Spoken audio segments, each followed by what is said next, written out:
covered most of the important issues I wanted to cover, which looks at the economic impact. It was very good to hear that David has now come around to my view that there is very little, if not no impact from microfinance, so I think we're in agreement on that. I think where we still disagree is on the political rationale, the political role of microfinance, which I still think is important, because if an intervention or a policy doesn't really have any impact, then you have to ask yourself, why is it still important? Why is it getting financed? Why does it still have such a central role in development policy? So maybe I didn't get my points agreed to, or at least across as much as I wanted to do, but I think people from the reception I've just had now, I think they understand that there is a political rationale for microfinance, and that it might be holding up the issue or the possibility of transforming into a more developmental type of local finance.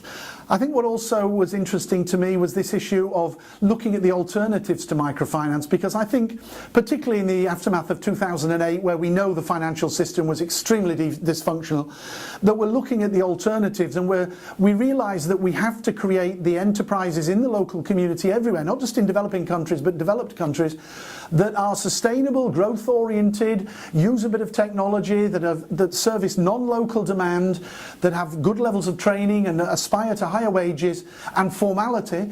We have to develop somehow, the question is not whether we want those enterprises or not. That question has been resolved. We need those enterprises. We call it the missing middle, and the question now is, how do we best support those particular enterprises and farms, because we need small family farms as well. And I think it's good that we're moving on to that debate to look at the issues as to how we do this, and not just in terms of what finance is suitable for these particular enterprises and family farms, but all the constellation of supporting services as well. We need technical support, we need people who know about technology, we need marketing experts, we need all those other things that can help those few ideas for sustainable businesses take root. The idea that all you need is lots and lots of micro enterprises fueled by microfinance, I think that idea is dead. We can see that it doesn't work in Bangladesh. We can see in Africa it doesn't work, because the continent of Africa, everybody is an entrepreneur, and that sort of recipe is not creating the bottom-up sustainable development we want.